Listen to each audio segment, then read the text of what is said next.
Jonas, capítulo número 3. Abra sua Bíblia.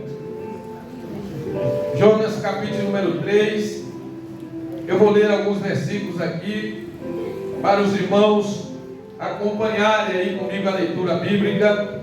E veio a palavra do Senhor segunda vez a Jonas, dizendo: levanta-te e vai à grande cidade de Nínive e prega contra ela a pregação que eu te disse. E levantou-se Jonas e foi a Nínive, segundo a palavra do Senhor. E era, pois, Nínive uma grande cidade de 3 dias de caminho. E começou Jonas a entrar pela cidade, caminho de um dia, e pregava, e dizia: ainda 40 dias, Nínive será destruída. E os homens de Nínive creram em Deus, e proclamaram um jejum, e vestiram-se de panos de saco, desde o maior até o menor, porque esta palavra chegou ao rei de Nínive.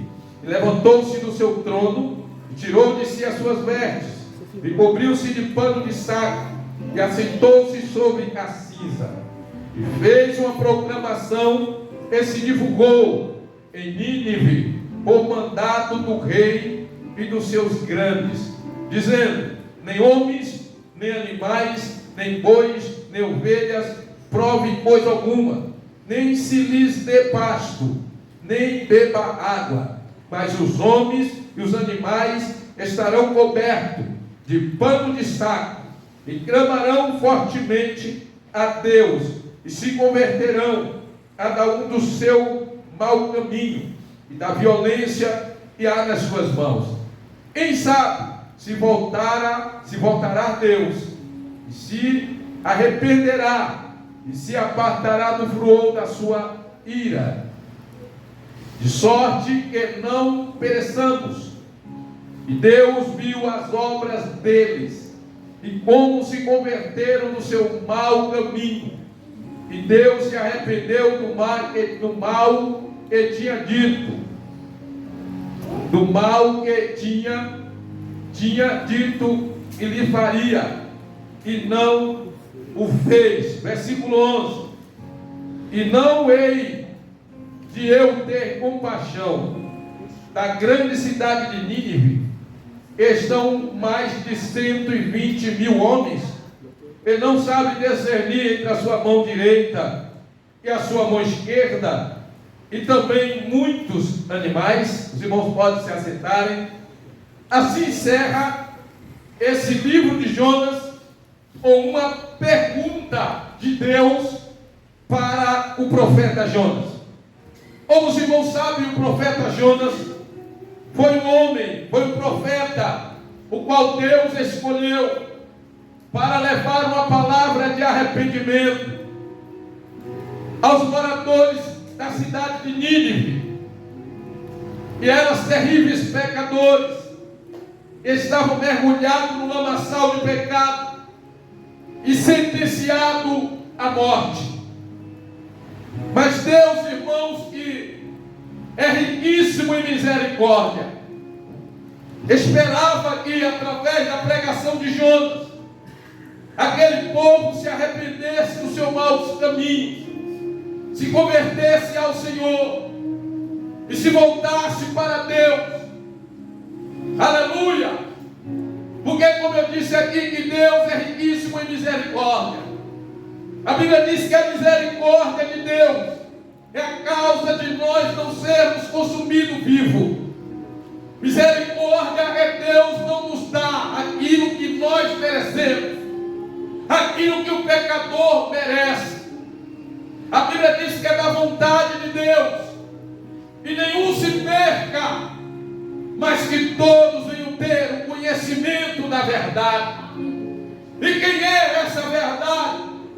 Essa verdade, irmãos, não é Sócrates, essa verdade não é Platão, essa verdade não é Aristóteles, essa verdade não é José Smith, pai dos mortos, essa verdade não é Allan Kardec, pai do Espiritismo, essa verdade não é Buda, pai do Budismo, essa verdade é Jesus Cristo de Nazaré, o Filho de Deus, o Criador dos céus e da terra, aquele que morreu, mas ao terceiro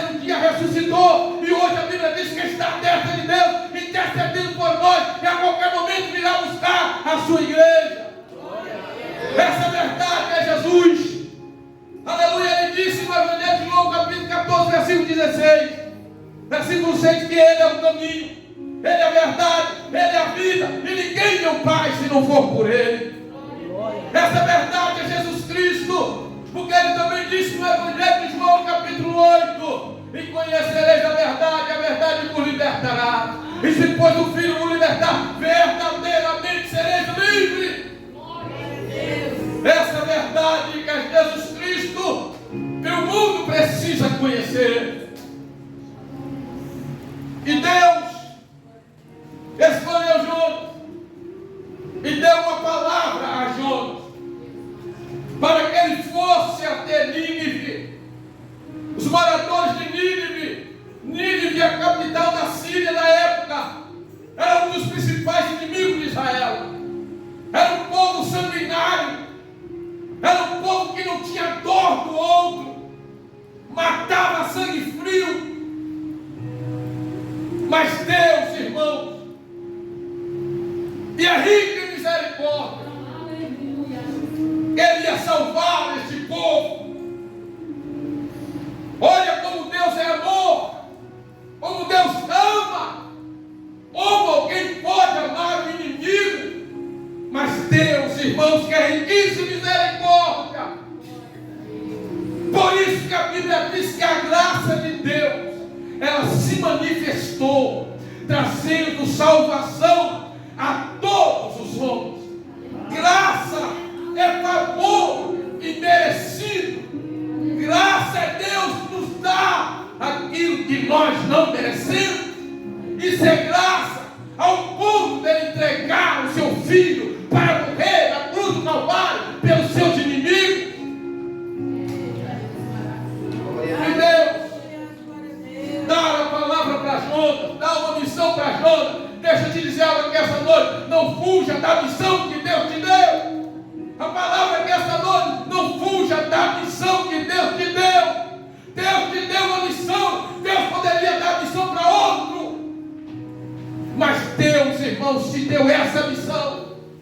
E quando Deus tem uma missão para alguém fazer, não adianta fugir dele quando Ele quer que seja você que faça.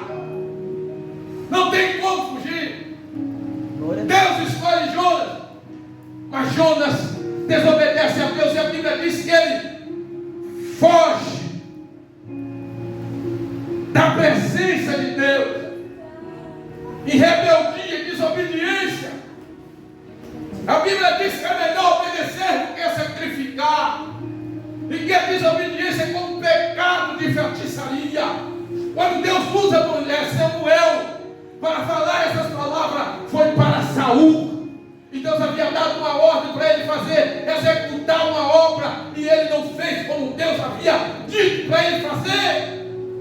Não tente fugir de Deus, não tem como fugir de Deus.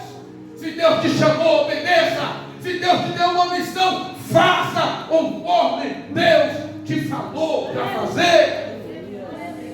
Jonas tenta fugir, em vez dele ir para Nínive, ele pega o navio para Tarsis, caminho completamente oposto à ordem divina. Mas Deus, irmãos, como se esconder de Deus? O salmista diz: se eu subir, se eu descer lá embaixo, lá Ele está, se eu subir também. Não tem como se esconder de Deus. Não tem como. Eu não sei nessa noite se você está fugindo, mas nessa noite não tem como fugir de Deus. Porque se Deus quer que seja você para fazer, Deus não vai levantar outro. Deus até pode levantar outro, mas se Deus quiser que seja você que faça, não tem para onde você fugir. Não tem. Jonas pega o navio, caminho oposto, mas Deus está contemplando tudo. A Bíblia diz que Deus manda um grande vento no mar. Jonas desce lá para o fundo, escondeu lá no fundo do navio. Não tem como se esconder. Mas Deus mandou um vento tão forte, os marinheiros entraram em desespero. Os irmãos conhecem a história. Entraram em desespero, lançaram sorte, a sorte caiu sobre Jonas. Descobriram e a tempestade estava acontecendo no navio. Foi por causa de Jonas. Aleluia! Será que precisa Deus mandar uma tempestade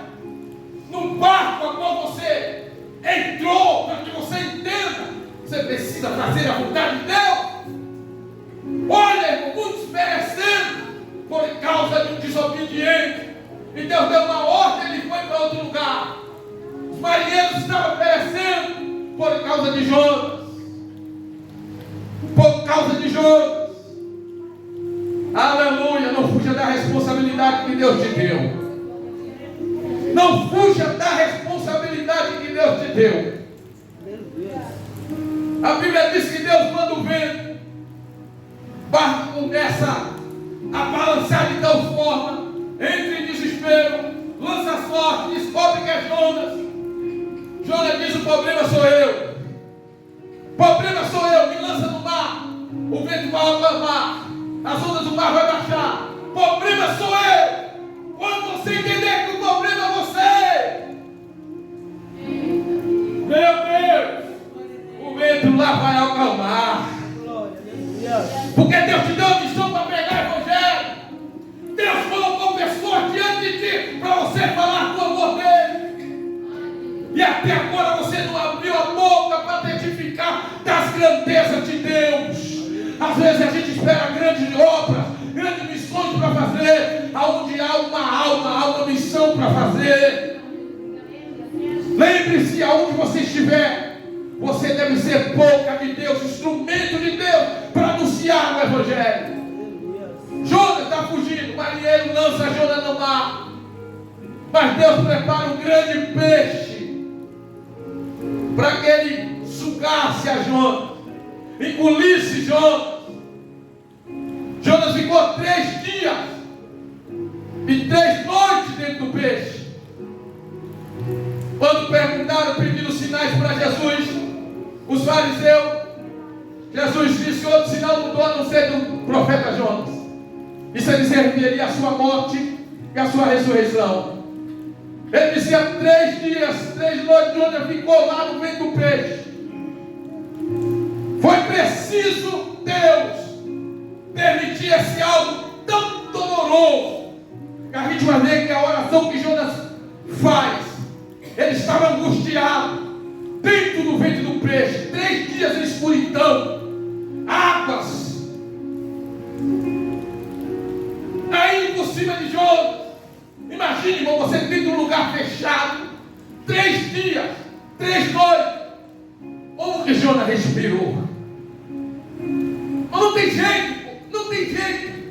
Querer fugir de Deus.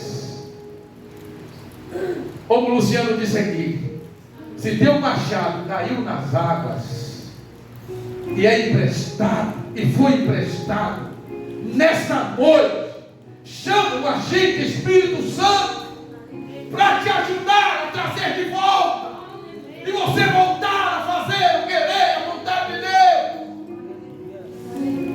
Mas chega um momento, depois da prova, Deus dá ordem para o peixe, lança Jonas de volta na terra. A Bíblia diz que a cidade de Nínive era uma cidade muito grande. Você lendo o capítulo 4, você vai entender por que Jonas não queria pregar em Nínive. Porque Jonas sabia que Deus é misericordioso. Jonas sabia o poder que tem a palavra de Deus de convenção. Jonas sabia que se ele pregasse, o povo iria se converter. Não há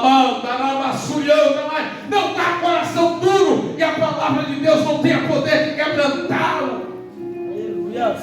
Não tem. Pregue, tempo e fora de tempo. Prega a Bíblia.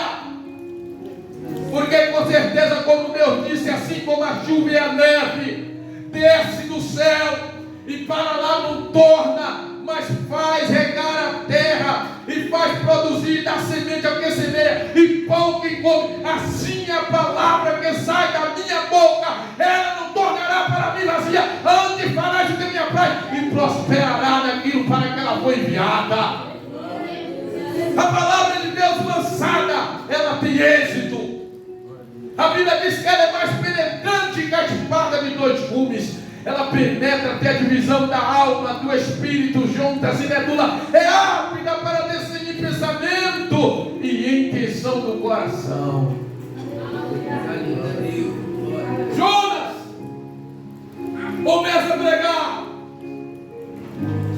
Bíblia diz que em caminho de um dia, Jonas entra pela cidade e começa a pregar dizendo: daqui a 40 dias Nínive será destruída. Uma pregação de arrependimento. Daqui a 40 dias Nínive vai ser destruída. Ele começou a pregar. A Bíblia diz, irmãos, que a fé, ela vem pelo ouvir, e o ouvir a palavra de Deus. De acordo, Jonas ia pregando, as pessoas iam ouvir, ia gerando fé, confiança no Deus de Israel. E Jonas ia pregando, até a Bíblia diz, e os homens de Nínive creram em Deus e se proclamaram um jejum, vestiram-se de pano de saco, desde o maior até o menor. Arrependimento, ela é mudança de atitude.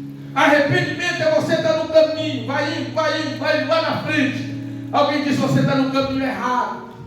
Muda de atitude.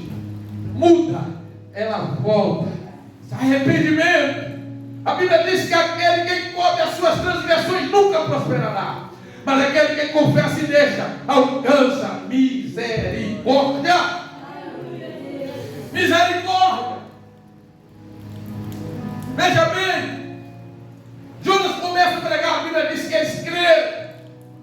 E aí a Bíblia diz, já no Novo Testamento: como crerão se não há quem pregue? Como ouvirão se nunca ouviram falar? Mas quão suaves são os pés dos que anunciam boas novas, e faz ouvir a salvação. Como ouvirão? Imagine se Jonas não tivesse ido. A Bíblia diz assim no capítulo 3, versículo 1: e veio a palavra do Senhor segunda vez a Jonas. Deus está falando aqui essa noite. Pela segunda vez, irmã Karen, depois de passar pelo ventre do peixe 3 dias, agora a segunda vez, a palavra do Senhor veio a Jonas dizendo: levanta-te e vai à grande cidade de Nínive e prega contra ela a palavra que eu te disse. Não mude a mensagem. É a palavra que Deus te disse. É uma palavra de arrependimento. É uma palavra de conserto. Ou vocês se arrependem, ou vocês mudam de vida, ou tudo isso aqui vai ser destruído. O interessante, irmãos, que eles deram ouvido à pregação de Jonas. Olha só, versículo 10: e Deus viu as obras deles, como se converteram do seu mau caminho, e Deus se arrependeu do mal que tinha dito que ele faria, e não o fez. Deus é imutável, Deus não muda. Contudo, Deus interage com o homem, e o homem se muda, o homem se arrepende. Olha o que está em Jeremias 18. Jeremias 18. A Bíblia diz assim, Jeremias 18, versículo 7 e 8: no momento em que eu falar contra uma nação e contra o rei, para arrancar e para derribar e para destruir, se a tal nação contra a qual falar se converter da sua maldade, também eu me arrependerei do mal que pensava fazer. Deus muda. A mudança, quando diz aqui que Deus se arrepende, Deus não se arrepende como o homem se arrepende. O homem se arrepende por causa dos seus pecados.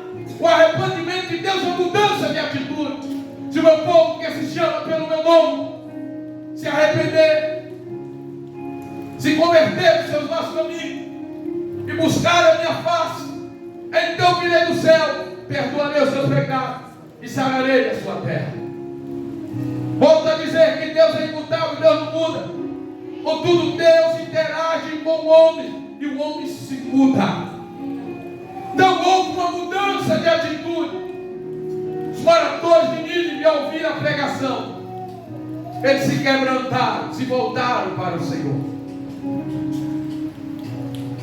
Hoje, a igreja, como Jonas, pediu uma mensagem, e eu olho aqui, irmãos, coisa linda.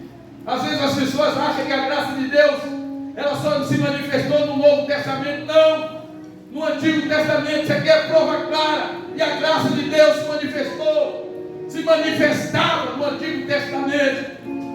Hoje, nós, a igreja do Senhor, temos uma grande missão: anunciar o Evangelho. Deus não confiou essa missão a nenhum outro povo, a nenhuma outra instituição. Deus deu essa missão a nós, a igreja, ir por todo mundo e pregar o Evangelho a toda criatura. Aquele que crê e for batizado será salvo, quem não crê será condenado. E pregai, ensinai, é o papel da igreja. A igreja não pode se calar, a igreja não pode ficar enclausurada entre quatro paredes. Ela precisa sair das quatro paredes. Ou ouvirão.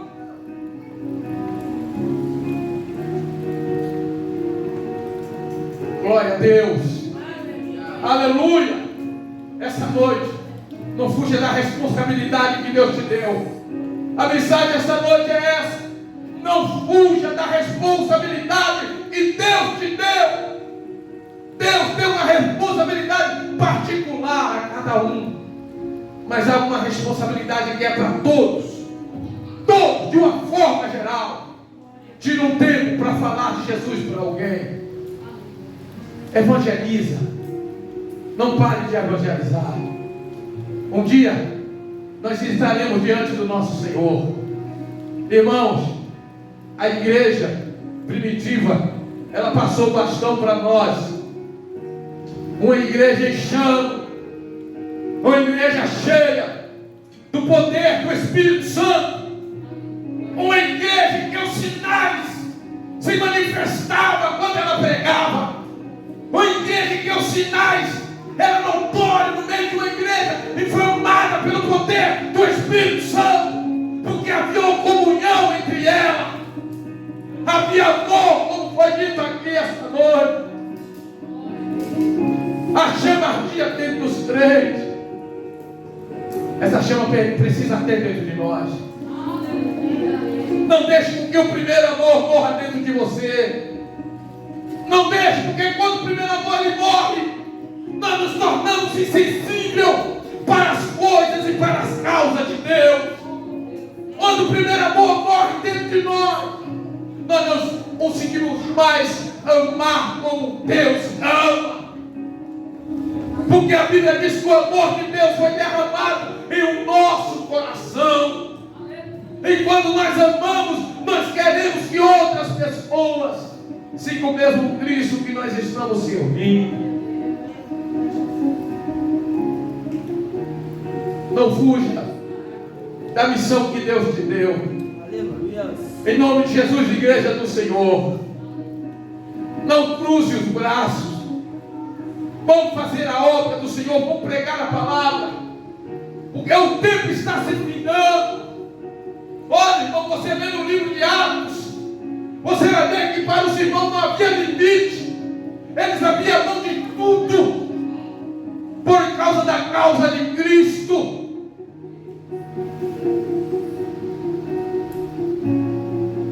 Será que é preciso Deus apertar o cerco para com a nossa vida, para que nós venhamos entender que Deus nos chamou para a missão? Olha, irmão, deixa eu dizer algo para vocês aqui. Essa é uma obra nobre, deve ser olhado com bons olhos e amado com o coração inteiro.